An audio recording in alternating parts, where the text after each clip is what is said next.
Here we go then. Welcome along, everyone. Jack Reeve, Talk Norwich City here, back for a little live discussion. I was going to do a video, but I thought, why not go live again? It's so wonderful to see all of you in the comments section. We can get a bit of a Q&A going. We can chat back and forth about Norwich City's wonderful win against Brentford last night, which put even more space between us and the chasing pack.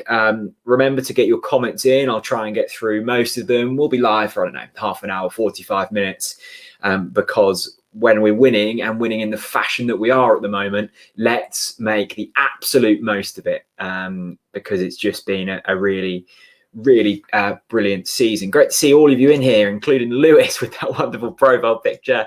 Azuka, good to see you, my friend. I hope you've recovered from last night. Ben, good to see you as well. Harvey, in one of the big questions early on, 100 points incoming. I wouldn't say no, Harvey. I wouldn't say no. Chris isn't here tonight, Matty, so we can leave them Zombie Nation chants this evening, but I'm sure he'll be back on Saturday singing along. James, what a result yesterday. We made an automatic promotion contender. Look, bang average. I love this club. I completely agree. So many of you in here. Michael from USA, good to have you in and involved. Chris, here he is. Sorry again about that super chat. No worries, Chris. It teaches me not to read things out when I haven't read them myself. But it was all fun and games, and the Lakens was flowing at that point. So no hard feelings there, buddy. Finley, to put it into perspective, Leeds 62 points at this stage last season. Norwich, of course, on 73 at the moment. So way ahead of where Leeds were. I think it's also worth putting into perspective that Leeds' run from this point on last season was phenomenal. I think they won 11 and drew 2 or something like that. So, I mean, we could put a run together like that, but, you know, clubs hit peaks and troughs at different points in the season, and Leeds was right at the end, and ours has come throughout the season, really, which is brilliant. But the fascinating thing about last night's performance is I was confident going into it. I mean, I've seen kind of Brentford looked, I thought, one of the best teams in the league, and they still are one of the best teams in the league. But about a month ago, I thought these actually look better than us. And ever since Rico Henry got injured, and they had the 3 defeats in a row, I know that, you know, saying, oh, momentum, etc., that's not like quantifiable. So I think it sounds quite wishy-washy sometimes, but there's certainly momentum. We have the momentum going into this game, despite Brentford coming into it off the back of 2 straight wins. But I think everyone was confident if we could cut out Ivan Toney, and Ivan Toney had scored, 25 goals this season. If he continues at the rate of knots that he's been currently going at, he will break championship goal scoring records. And rightly so. He's a fantastic player, and they paid a lot of money for him. And I think that's also the thing that frustrates me sometimes. Brentford's recruitment on the whole is wonderful, and they have been able to pay big sums of money like they did for Ivan Toney because they've sold Watkins and Ben Rama and people like that in recent seasons. But this squad that they've got now has been built on millions, tens of millions of pounds. So it's not like they're a little club. They've grown over the last few years, and that's all kind of self-made. So I'm not going to sit here and say, you know, that it's been easy for them, but it was a really big win last night. We made the championship's top scorer looked very average. He had half a chance. The one was lofted over and he caught it on the volley. It was a simple save for Krul. To put it into perspective, like Teemu Pukki, who also didn't score, had 2 massive clear-cut opportunities, 2 one-on-ones that you would expect him to score at least one of. So the supply was completely cut out to Ivan Toney, and it never really felt like Brentford were going to get back into it. As soon as we got that opening goal, and it was relentless up until that point, and the goal almost came against the run of play, but as soon as we got that goal, it felt like it was done, and we could have added more. I think the performance from Buendia was, for me, one of the best individual performances I've ever seen from a championship player. I mean, yeah, I'm sure there's been, you know, whether it's Pablo Hernandez or Adel Taarabt or Jack Grealish when he was in the championship, like there have been phenomenal individual performances, but that from Emi Buendia last night. There was real quality throughout that. I mean, not only the goal, and that's obviously going to write its own headlines, it was stunning. But watch back the two passes for the two Pukki opportunities, especially the second one, just before half-time. It's a corner floated in. It's cleared. Buendia's got three Brentford players around him. He runs 25, 30 yards with players around him and somehow finds a ball into Teemu Pukki. And it's the inch-perfect pass. No one saw that pass on the pitch except for him. Usually, a player would collect that ball, either hold it up and just wait for a pass to go backwards or just lump it out. Buendia sprinted 25 yards up the pitch, real tenacity about him, and threads that ball through. And for the weaknesses that Buendia has and the frustrations we have had at times this season with his sendings off, and he was, of course, excluded from the squad for this first chunk of the season, he makes up for in just incredible ability, like real quality. You can watch Man City and Man United, Liverpool, whoever you want. You won't see them types of passes very often, especially from a championship player. It's absolutely phenomenal. I just thought the performance from him last night will be looked back upon in years to come. Very different, but we all look back to Tom Tribal's performance against Leeds. In that really pivotal game at Ellen Road, the last time we were crowned champions. That type of performance was similar to Emi Buendia last night. You pick out them individual performances in seasons to come. It really was that impressive, I thought. But it wasn't just Buendia. Like, the whole squad was phenomenal last night. And I'm sure we'll get onto it in a bit, but how much improved our defence looks. You've obviously got the two centre-backs in Hanley and Gibson who've been phenomenal. But Aarons and Yanulis have been brilliant. Ollie Skip can't be overlooked, the defensive work that he does. And Farke, he's changed the system slightly. He's allowing Skip to kind of cover the fullback. So when they bomb on, and that's such an important part of our game, we've got cover. So much good stuff to say, and it's brilliant. And that's why I'll keep wanting to talk about it and making the most of this, because I know it's not going to last forever. But while it does, let's keep talking about it. It's absolutely brilliant. Stuart say, I've just seen your tweet, Jack, that pass from Emma. Yeah, I've retweeted the pass on my Twitter. So if you didn't, or if you probably did see it, but maybe if you've forgotten it last night, head over to my Twitter account after this and have a look and watch it on loop, because I saw it live and I was astonished. And then I watched it back and I still don't understand how he's made the pass. I really don't. Meg with books. Good to see you, Meg. Kenny had an amazing game last night. Yeah, he did. He's been one of the standout players this season, Kenny McLean.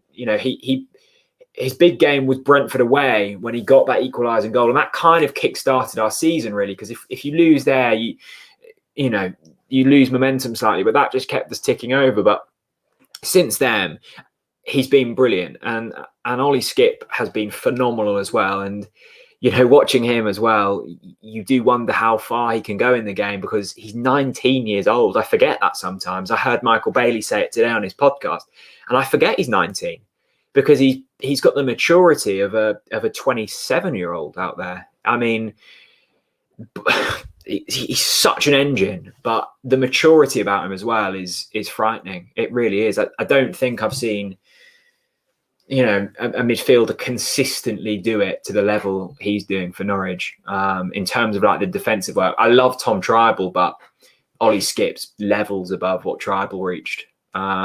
He putting in them kind of leads away Tribal performances week in, week out. Like 9 out of 10s, 10 out of 10s, week in, week out. If he starts to add goals to his game, he's the perfect midfielder. He really is. And I'd love to see Ollie Skip given another season on loan at Norwich, because as good as he is, I don't think he gets into the Tottenham team week in, week out. And then you suddenly looking at, if you're Tottenham, you want his development to continue. What will he be, 20 next season? You want a season of Premier League football under his belt before you even think about putting him in the Tottenham squad. And he would get that at Norwich City. He would be the first name on the team sheet. Look, even if they'd say £4 million loan fee, pay it, because he could be the difference between survival in the Premier League and I'm not. I really think he's that important to the way we play. And of course, the question started about Kenny. I love Kenny McLean. You won't find a bigger fan of Kenny McLean than me. It also, I think, has to be said how good Daniel Farke's done in coaching Kenny and getting the best out of him. He was a 200 grand signing from the Scottish divisions. To turn Kenny McLean into one of the Championship's best midfielders, considering the array of talent in the Championship, is quite something. Jameson says Skip's player of the season. Jameson, I wouldn't put you off voting for Oliver Skip. I really wouldn't. He's maybe not the prettiest player to watch, but in terms of importance to the squad, I don't think there's anyone more important than Ollie Skip and the system that we play. Ryan says he's 20. Well, he's rubbish in that case. He's 20. Okay.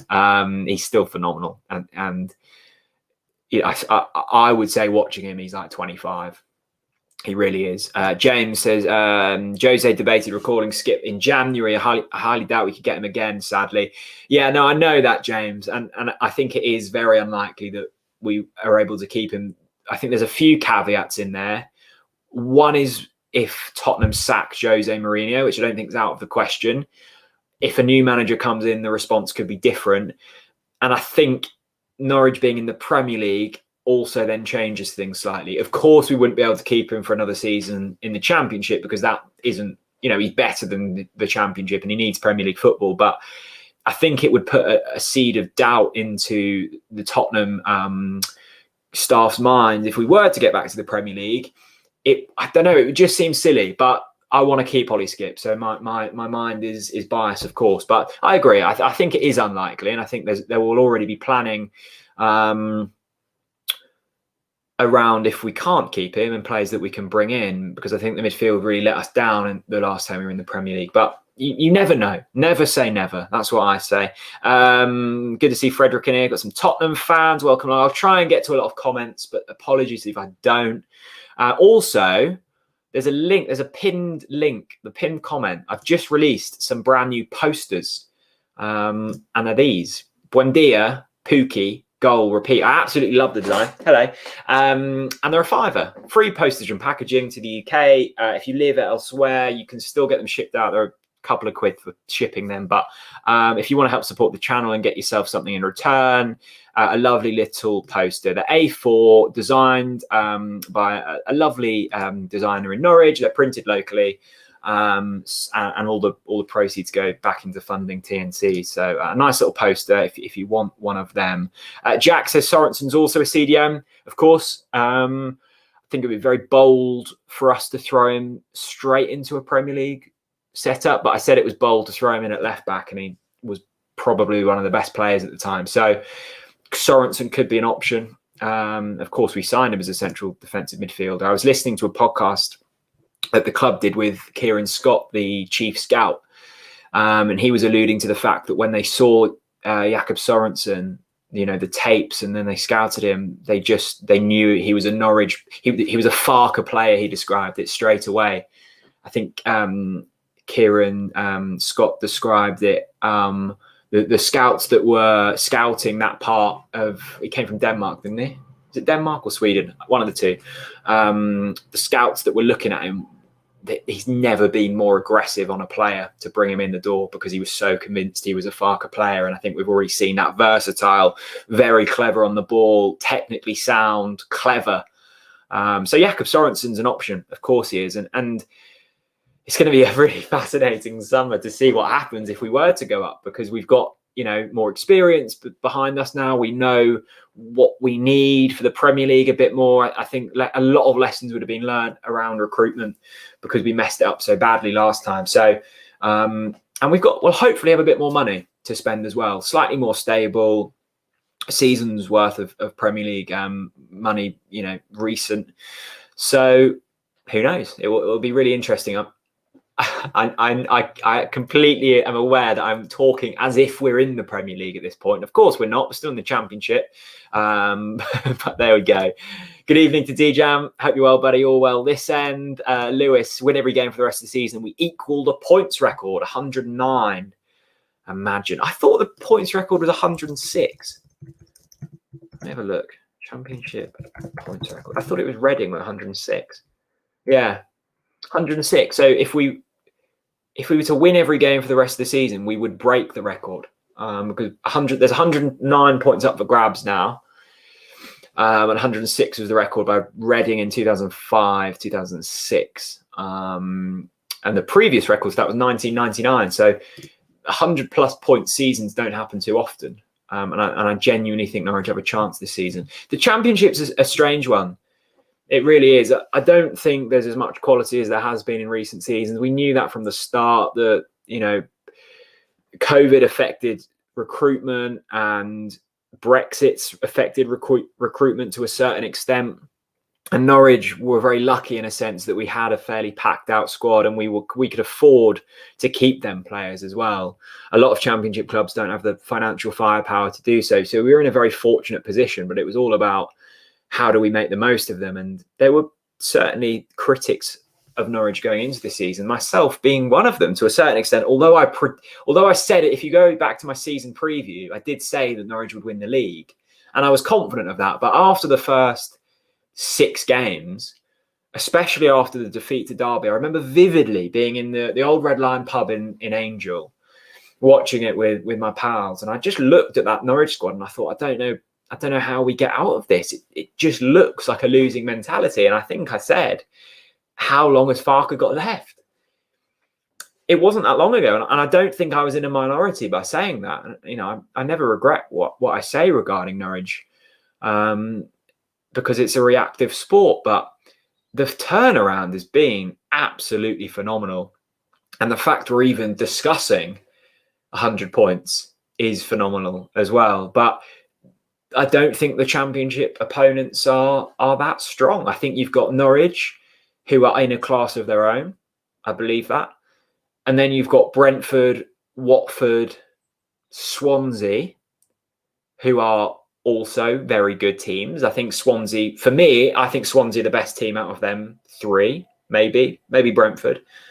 And then you've got like Reading and Barnsley, and Bournemouth, who are good in spells. Barnsley have been brilliant under Ishmael, haven't they? They've been one of the form teams. But I don't know if they'll continue that form throughout the season. Cardiff, you can throw in there as well. But other than that, Cardiff were beaten twice, lost to Watford and Bournemouth, beaten Reading comfortably. So I just don't see the quality there. And I think when you've got a team like Norwich, who are just in a brilliant run of form, you start looking at the remaining fixtures and you're going, win. It's 100 points. I don't know. Maybe I'm getting carried away. But I'm just very excited about what I'm seeing from Norwich at the moment. Jacob Scott. Hello, Jacob. The best player in the Championship, other than a City player, was in Gibson's back pocket last night. It really is lacking this season for sure. But Gibson was brilliant. Gibson and Hanley, to keep Tony quiet, was really, really good. As I said earlier, he had one chance, and it was a half chance at that. And I think the thing with Ivan Toney as well, not only is his finishing phenomenal and his conversion rate is much higher than Teemu Pukki's. The really fascinating stat I saw was that Teemu Pukki's actually had more shots and more chances than Ivan Toney this season, but Tony's conversion rate is far superior. The thing I found really brilliant about Norwich's defensive performance last night is Ivan Toney's very mobile, he's very agile, he's quick. And I think Hanley and Gibson, although they're phenomenal defenders at this level, they're not. Neither of them are the quickest or most agile. And maybe I'm doing a disservice there, because by Championship standards, they're the best centre-back pairing. But I just thought to keep Toney just so quiet was really, really special, because he was the worry and he was the player that, scored against us in the away leg. So to just keep him, there was nothing there. Canos had the best chance. Canos was bright actually when he was on the pitch, but I just think the whole performance last night was exemplary. The only way it could have been better was if Pukki scored them one-on-ones. and suddenly you're looking at a 2-3 scoreline. But equally, you could say, Canos could have scored. I thought defensively we were sound. The midfield were unbelievable, and the creativity going forwards to create, what was it, 3, 4, 5 clear-cut chances against the Championship second team cannot be overlooked. It really can't. And of course, we've got Luton on Saturday, who we have lost to twice this season in the Cup and in the league. But we both of them times we had like 10 injuries. The Cup game was a second string side. The league game was at the peak of our injury crisis. So I think we'll see what Luton have got to show us, with us with a full strength side. Well, hopefully we can keep things going. Hanley's much quicker than people think. Yeah, maybe I'm doing them a slight disservice in terms of mobility. Hanley is quick. He is actually. I remember his debut. Was it his debut when he came on at Portman Road as a sub? And he was absolutely rapid. And as well as that, the cross he delivered for Tim Close's equaliser against Ipswich when he, sprinted across to beat Bilikovsky, showed how quick he was then as well.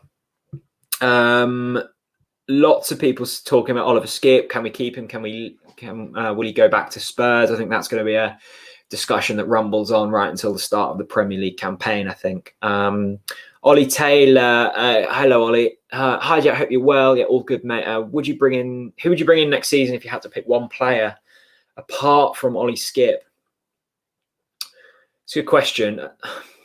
I'm never very good at answering these because my knowledge of available footballers outside of Norwich isn't great.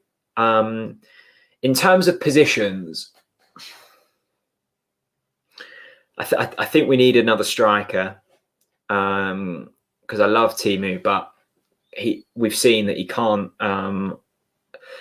score at the rate needed over the course of a Premier League season, and I think he needs competition as well. You can't go into a Premier League campaign without Amida being your second choice. So another striker,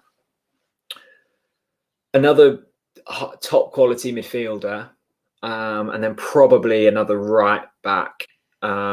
Because here he is. What's going on here? I've just seen someone jump in, a certain Chris Reeve. Hang on, let's have a look here. How do I get him in? This was unexpected. I haven't got my earphones in. Hang on. What am I doing here? 2-person. Hello, Christopher. What's going on? You didn't expect the big man in here, did you? I didn't. I wasn't sure if you were meant to be in here when I saw you pop up at the bottom of the screen. But the people have been calling for a Zombie Nation rendition, so I'm very glad that you could appear this evening. Mate, you could have Zombie Nationed on your own. I could have done, to be fair, but I think that would be ruining your appeal.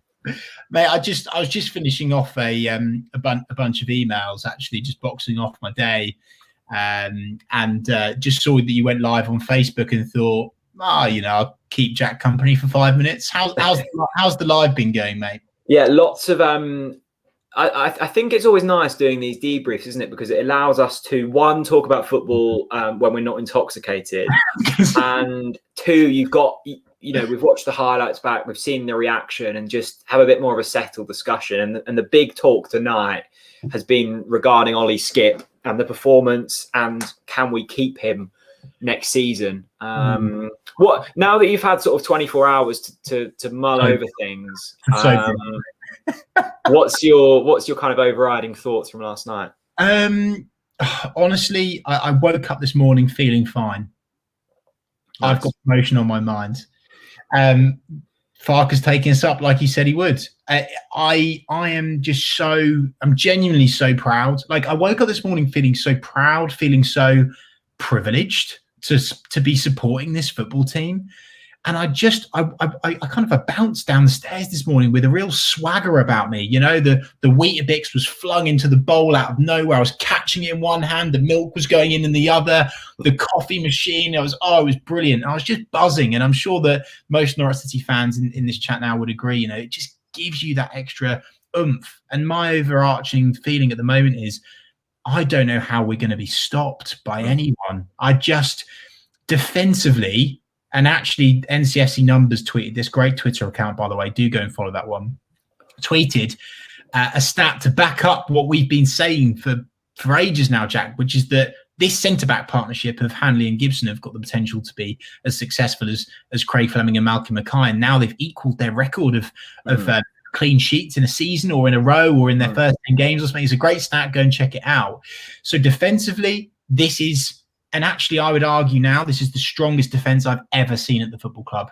And I grew up on Robert Green, Malky, Flem, Drury, and I genuinely believe it. I think I'm at the point now where I'm ready to actually put my balls on the line and admit that this is the strongest defence that I've seen in my lifetime, and I'm 27 years old. I think the fact, you've obviously got 4 really top class centre backs, defenders, and a brilliant goalkeeper in Tim Krul. But we were discussing on here earlier, and I was listening to and reading Michael Bailey's work and the importance of Oliver Skipp and Kenny McLean to the defensive system, because time and time again under Daniel Farker, we've been exposed when our wing backs are pushed forwards. And that's so important to the way we play football, but often it leaves gaps in behind. But when they bomb forwards, Kenny can drop in, Ollie can drop in. So as much as it is the defensive line, it's the system, isn't it? And Norwich have just looked so much more controlled and professional throughout this campaign.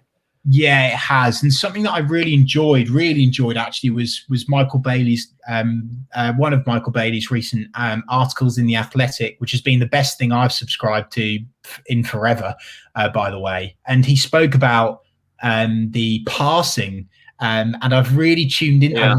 Tuned into that in the last game about the no horizontal pass rule or something like that. And when you watch Norwich now, we are just always looking for that diagonal pass. And that is bloody exciting to watch. It's a joy to watch this team. I'm chuffed. I really am chuffed. I'm a wee bit, I must admit, there is an element of me that, out of maybe 100%, 1% of me last night was really miffed that Swansea cheated their way to 3 points. That was really, really annoying. But I don't, and there's a lot of talk on social media about Swansea, about Watford, who, by the way, I still believe are the second best team in the league. They've definitely got the squad to be up there, and I do think they will actually end up in the automatics, by the way, with us. I don't think Swansea and Brentford will be there. I think Watford will get there with the squad they've got. Clip this up. But yeah, I just think we're so good at football, mate. We're just so good at football. Great stuff. Good to see Jay in here. An Arsenal fan, actually, but loves Norwich City. I'm delighted. My son is already excited about Norwich City away.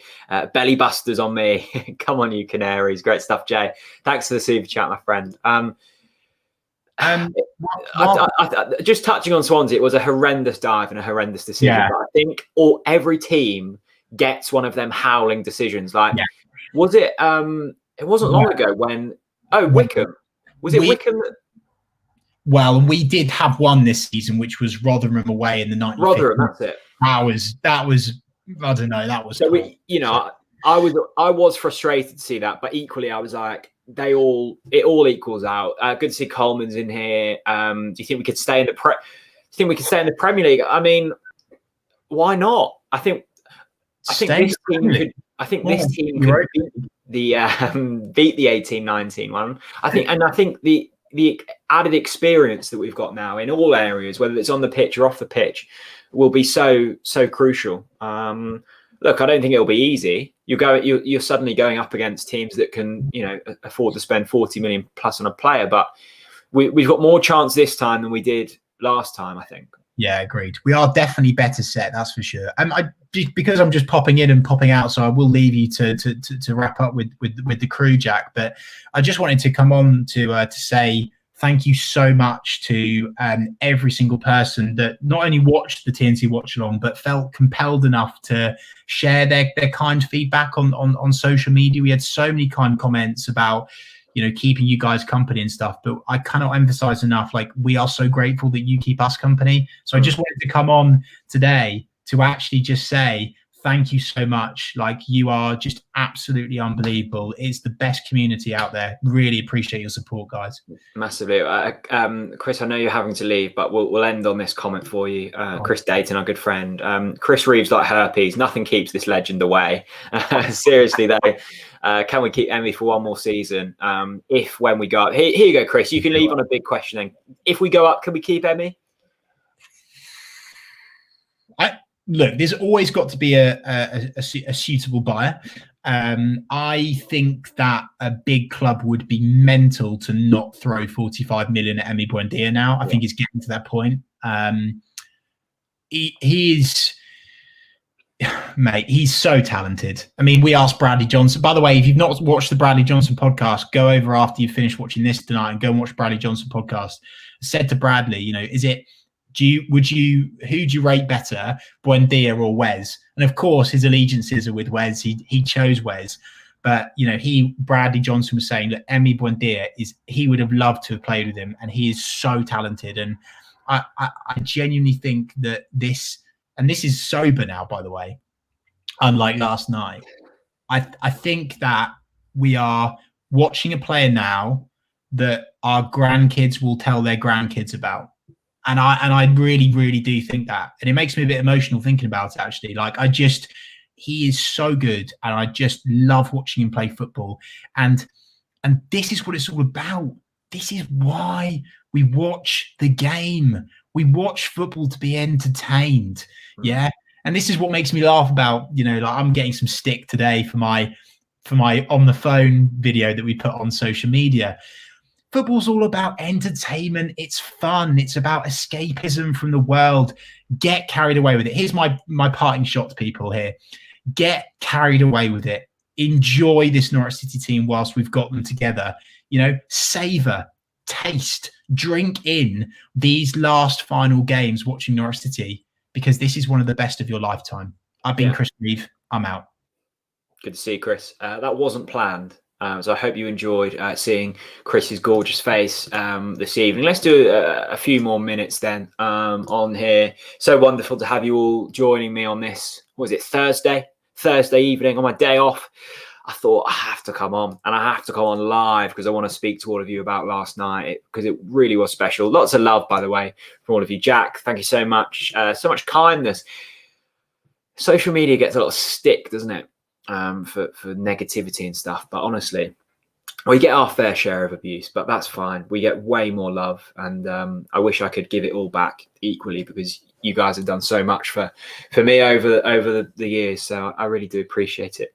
Let's see what else we've got here.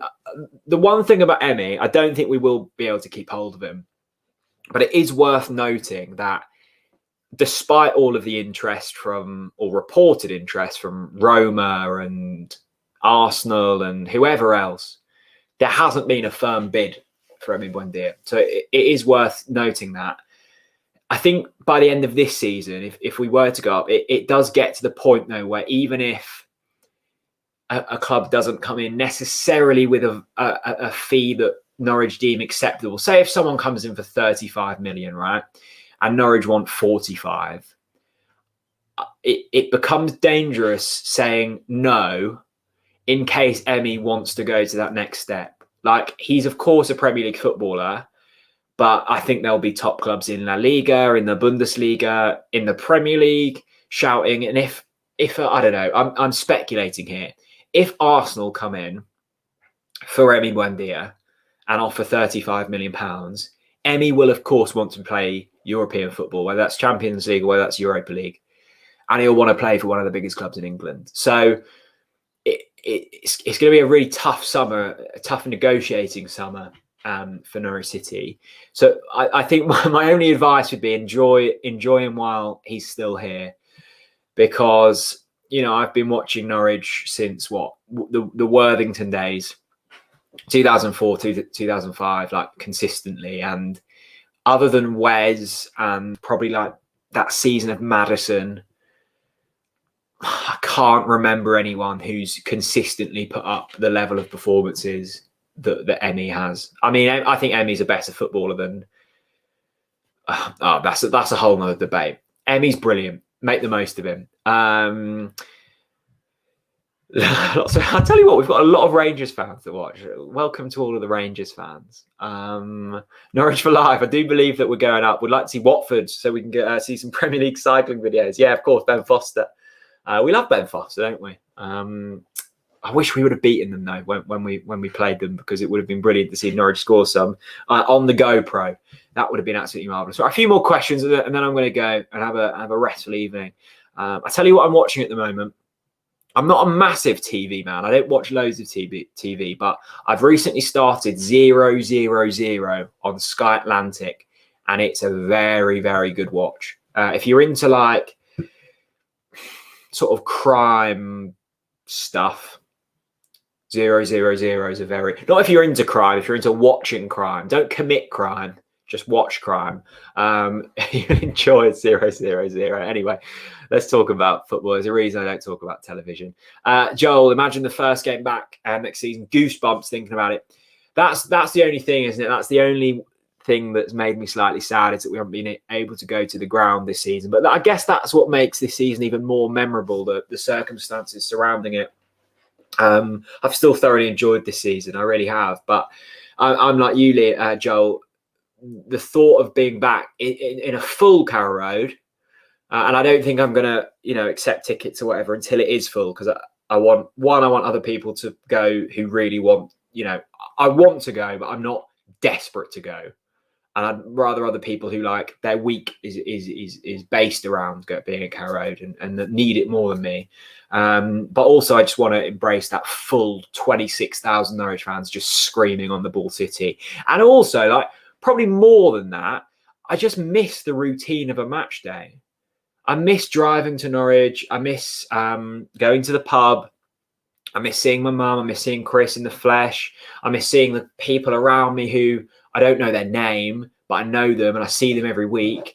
And I know, when they go and get a hot dog, and I know what their pre-match drink is. And I know in the 77th minute, they'll go to the loo, and 88 minutes, they'll be off to beat the traffic. Like, that's what I miss. I miss the community. I just miss that day of football. Like, my weeks kind of are based around that. I don't really use months to define like when things happen. If someone said, "Oh, can you remember when that happened?" I was like, "Oh yeah, that was the day after we beat Tottenham in the cup," or "Yeah, that was the day after we beat Leicester." And I remember getting the train back. Like, my brain works around the footballing calendar rather than the usual system of measurement for months that people use. Sean, great to see you in here. I hope you're well. The scenes of the last-minute winner in front of a sold-out Barclay. Oh, Callum, you're getting me going. I cannot wait. I really can't. There is something. I think that's been the joy of the watch-alongs, right? Is that I'm sat in my study at home, and you watch the football. And when I was watching it, like just on the screen on my own or with Jen or whoever, it's not the same. Like, watching football on the telly isn't the same. But when I'm watching it with Chris, that's great. And then when there's over 1,000 of you with us, it does at least give you a bit of oomph and a bit of community surrounding it. So that's been great. I did also notice this, Jack, a whole year ago since the win over Spurs. That was the last Norwich game I attended, actually. Probably the last Norwich game a lot of you would have attended. What a night that was. 9,000 fans in the Tottenham Stadium, which... what a stadium, by the way. Like, I'm not a massive fan of modern stadiums like the Etihad or the Emirates. But my goodness, that stadium's something else. And what a performance from Norwich that night. Big man, the Josip Dermic on the score sheet. And then the penalty scenes as well. I miss it, man. I really do. I really do. All right, then. We have got a busy week of content. What is it? Thursday. We play again on Saturday. It's relentless, isn't it? So we'll be live on Saturday. As I said, not loads of you were in here earlier. We have got a brand new poster on sale. It's this. Hello. It's £5. It's free postage, and it would be very much appreciated if you like the look of that poster.